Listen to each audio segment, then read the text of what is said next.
पंडित विष्णु दिगंबर पलुस्कर। भारतीय शास्त्रीय संगीत की परंपरा अनादिकाल से चली आ रही है। वेदों के सामगान से लेकर भक्तिकाल के कीर्तन और आधुनिक काल के संगीत आंदोलन तक, संगीत ने सदैव समाज और संस्कृति को एक सूत्र में बांधने का कार्य किया है।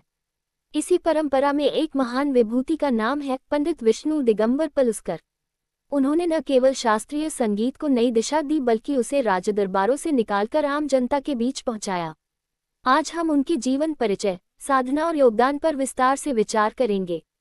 जन्म और प्रारंभिक जीवन। पंडित विष्णु दिगंबर पलुस्कर का जन्म 18 अगस्त 1872 को महाराष्ट्र के कुरुंदवार नामक स्थान पर हुआ।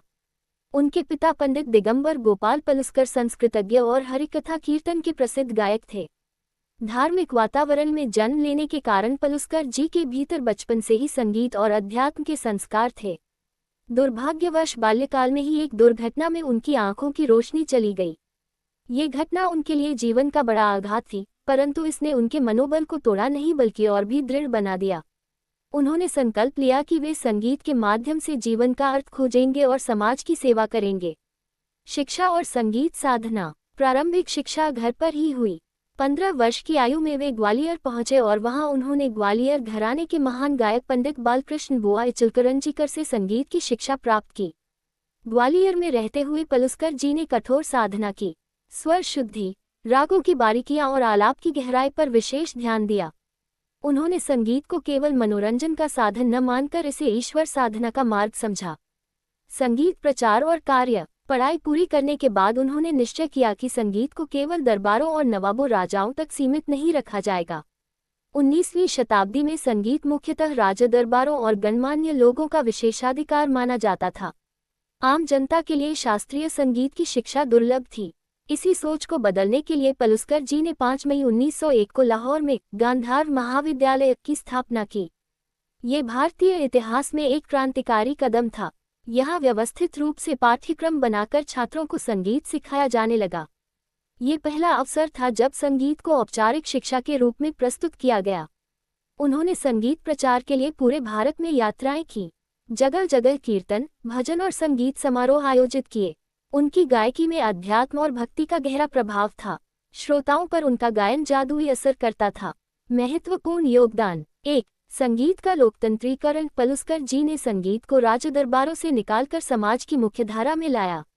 2. शिक्षण प्रणाली। उन्होंने गुरु शिष्य परंपरा के साथ साथ व्यवस्थित विद्यालयीय शिक्षा प्रणाली का विकास किया।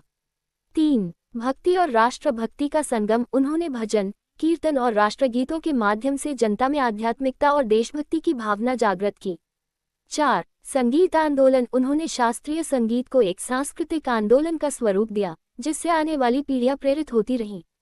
5. गांधार महाविद्यालय का विस्तार। लाहौर से प्रारंभ हुआ ये संस्थान बाद में बंबई, मथुरा, पुणे आदि स्थानों पर भी खुला और हजारों विद्यार्थियों ने शिक्षा प्राप्त की। व्यक्तित्व और विशेषताएं। पलुस्कर जी का व्यक्तित्व अत्यंत सरल और प्रेरणादायी था। वे गरीबी और कठिनाइयों से जूझते रहे, लेकिन कभी हार नहीं मानी। उनकी वाणी में मधुरता और गायन में आध्यात्मिकता झलकती थी। वे संगीत को साधना, सेवा और समाज निर्माण का साधन मानते थे। अंतिम जीवन और निधन। जीवन भर संघर्ष करने वाले पलुस्कर जी का स्वास्थ्य धीरे धीरे बिगड़ने लगा। अनेक कठिनाइयों के बीच भी वे संगीत प्रचार में लगे रहे। अंततः 21 अगस्त 1931 को उनका निधन हो गया। वे केवल 59 वर्ष के थे, लेकिन इतने कम समय में उन्होंने जो कार्य किए, वे आने वाली शताब्दियों के लिए प्रेरणा बन गए। निष्कर्ष। पंडित विष्णु दिगंबर पलुस्कर भारतीय संगीत जगत के ऐसे नक्षत्र थे जिन्होंने संगीत को नई पहचान दी। उन्होंने इसे केवल कला नहीं, बल्कि आध्यात्मिक और राष्ट्रीय चेतना का माध्यम बनाया। उनके द्वारा स्थापित गांधार महाविद्यालय आज भी उनकी स्मृति और योगदान का साक्षी है। उनका जीवन हमें ये सिखाता है कि कठिन परिस्थितियों में भी यदि हम धैर्य, परिश्रम और संकल्प के साथ आगे बढ़ें, तो असंभव कार्य भी संभव हो जाते हैं। इस प्रकार पलुस्कर जी का जीवन भारतीय संगीत परंपरा में एक अमिट छाप छोड़ गया है।